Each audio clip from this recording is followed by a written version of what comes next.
ये खबर नहीं, ये वो लम्हा है जब सच और फरेब एक ही स्क्रीन पे आ खड़े होते हैं और दुनिया फैसला नहीं कर पाती कि किस पर यकीन करे। इजराइल के शहर हदेरा में वाक़ पावर प्लांट की खबर और देखते ही देखते पूरी दुनिया में सनसनी। एक मिसाइल गिरा, बिजली गायब, मईशत लर्जी, मगर अगले ही दिन तरदीद हो गई।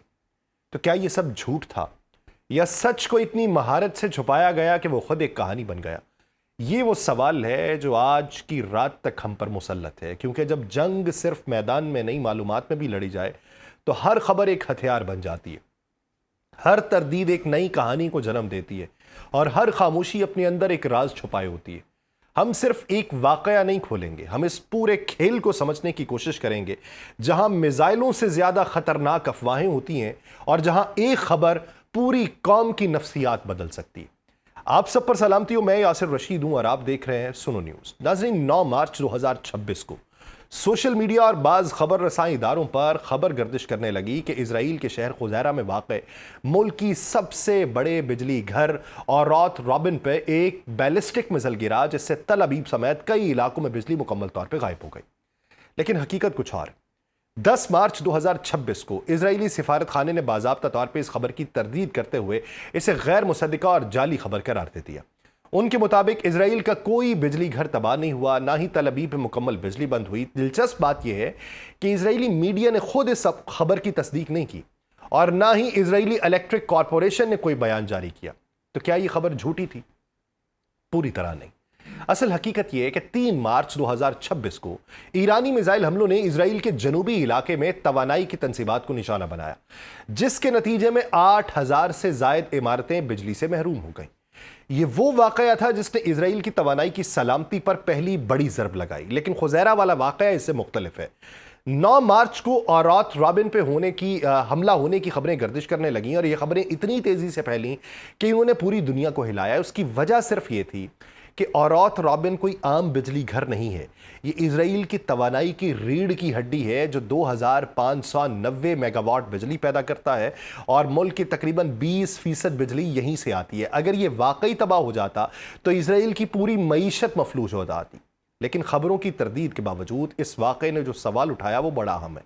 सवाल ये है कि जब इजराइल का दिफाई निज़ाम इतना मजबूत है तो आखिर ये खबरें क्यों फैली?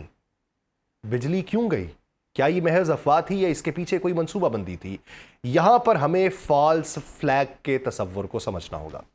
फॉल्स फ्लैग ऑपरेशन वो होता है जब कोई ताकत खुद अपने खिलाफ हमला करवाती है, ये किसी और पर हमले का इल्जाम लगा के असल जुर्म को छुपाती है। और इजराइल की पॉलिसी में ये कोई नई बात नहीं है। तारीख गवाह है कि मोसाद ने कई बार ऐसे ऑपरेशन किए हैं। 1954 में मिस्र में ऑपरेशन सुजाना के तहत इजरायली एजेंट्स ने मिस्री, अमरीकी और बरतानवी तंसीबात पे बम गिराए थे ताकि इल्जाम मिस्र पे आए और बरतानिया स्वेज नहर पर अपना कब्जा बरकरार रख सके।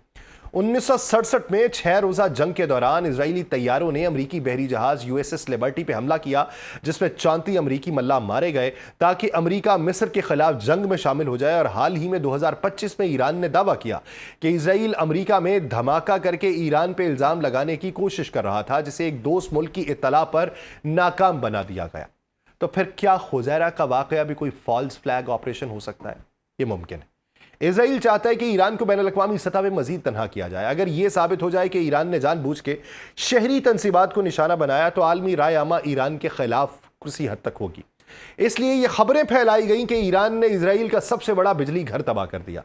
लेकिन जब इजरायली सिफारत खाने ने खुद इसकी तरदीद की तो सवाल यह कि वो तरदीद क्यों कर रहे हैं? अगर ईरान ने वाकई इतना बड़ा हमला किया होता तो इजराइल उसे छुपाता नहीं, बल्कि पूरी दुनिया को दिखाता कि देखो ईरान कितना जालिम है।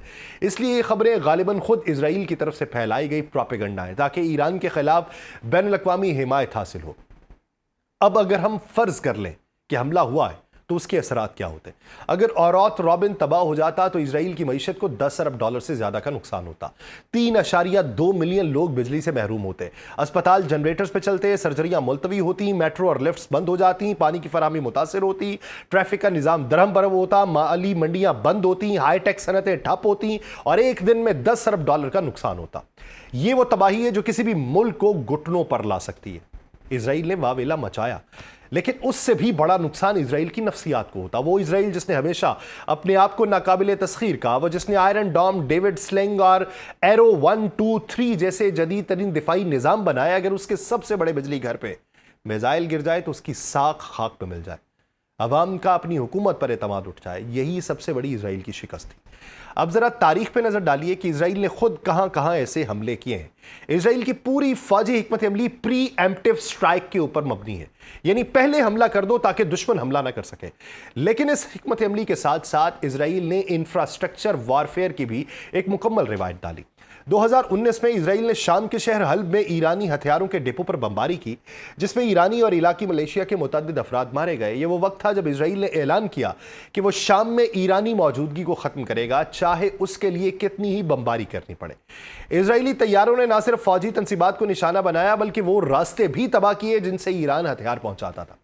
2020 में इजराइल ने ईरान के जौहरी प्रोग्राम को सबूताज करने के लिए सैनिटरी फ्यूजेस पे मुश्तमिल एक जदीद तरीन डिजिटल वायरस स्टिक्स नेट का इस्तेमाल किया। यह पहली बार था कि किसी मुल्क ने साइबर वारफेयर के जरिए दूसरे मुल्क की सनती तंसीबात को तबाह किया हो। उसके बाद 2020 में ही ईरान के जौहरी साइंसदान मोहसिन फखरीजादा को तेहरान के करीब एक खुदकार मशीन गन से कत्ल कर दिया गया, जिसका इल्जाम इजराइल पे लगा। 2024 में इजराइल ने लबनान में हिजबुल्लाह के कम्युनिकेशन नेटवर्क को तबाह करने के लिए पेजर्स और वॉकी टॉकीज में धमाका खेज मवाद नस्ब किया, जिसमें हजारों अफराद शहीद हुए और जख्मी हो गए। ये वो वाकया था जिसने पूरी दुनिया को चौंकाया कि किस तरह एक मुल्क रोजमर्रा इस्तेमाल होने वाली अशिया को भी हथियार बना सकता है।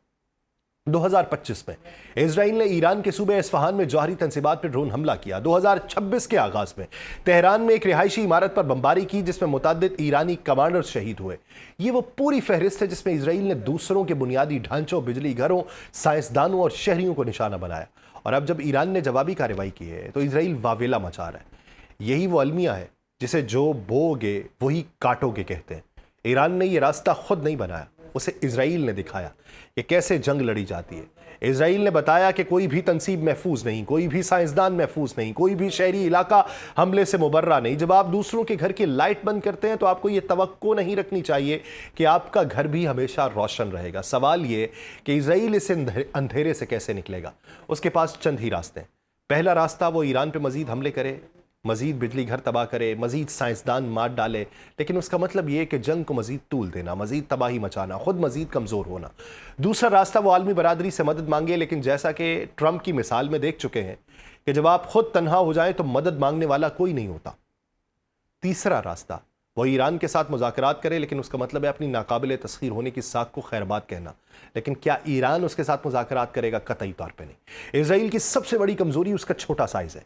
यह मुल्क इतना छोटा है कि कोई भी मिसाइल कहीं भी आ सकता है और उसकी आबादी इतनी गुंजान है कि एक मिसाइल हज़ारों लोगों को मार सकता है। एक हालिया जो मिसाइल हमला हुआ उसमें दर्जनों अफराद के मारे जाने की इतलात है और उसकी मईशत इतनी मरबूत है कि एक बिजली घर तबाह हो तो पूरा निज़ाम ठप।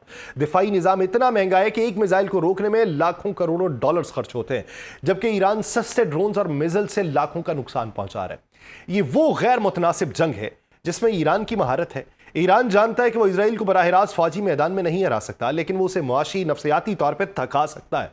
वो उसकी तवानाई की तंसीबात को निशाना बना के भी उसकी मईशत मफलूज कर सकता है, उसके अवाम में खौफ फैला के भी उसकी हुकूमत कमज़ोर कर सकता है। और यही वो रास्ता है जो ईरान इख्तियार कर रहा है। खुज़ैरा का वाक़या, चाहे वो सच हो या झूठ, उसने एक पैगाम दिया है कि इजराइल का कोई भी मकाम महफूज नहीं। इजराइल का सबसे बड़ा बिजली घर, उसका सबसे अहम शहर, उसकी सबसे जदीद तंसीबात सब निशाने पर हैं। और जब यह पैगाम अवाम तक पहुँचता है तो उनका एतमाद उठता है, सड़कों पर निकलते हैं, हुकूमत गिरती है। यही वो ख्वाब है जो ईरान देख रहा है, यही वो डर है जो इजराइल को रातों को जगाए रखता है। 17 मार्च 2026 की रात को मशरिक़ वस्ता की फ़ज़ा में खामोशी है, लेकिन उस खामोशी में एक धमाका खेज मवाद है। कल जब सुबह सूरज तलू होगा तो पता चलेगा कि खुज़ैरा की खबर सच्ची थी या झूठी। अगर सच्ची है तो इजराइल का 20% तवानाई का निज़ाम तबाह हो चुका है। अगर झूठी है तो इजराइल ने खुद अपनी कमज़ोरी का ऐलान किया है। दोनों सूरतों में एक बात वाज़ेह है, इजराइल की नाकाबिले तस्खीर होने की साख खत्म है और यही इस जंग का सबसे बड़ा नतीजा है। ताकत का तवाज़ुन बदल रहा है, नए हथियार, नई स्ट्रेटजी, नए खिलाड़ी मैदान में है और पुरानी ताकतें जो कभी दुनिया पर हुकूमत करती थी अब खुद को बचाने के लिए तड़प रही हैं। और यह तारीख का वो मोड़ है जहां से पलट कर देखा नहीं जाता। आगे सिर्फ अंधेरा है, उस अंधेरे में कौन कहां जाके गिरेगा कोई नहीं जानता। मुझे दीजिए इजाजत, अल्लाह ने के बाद।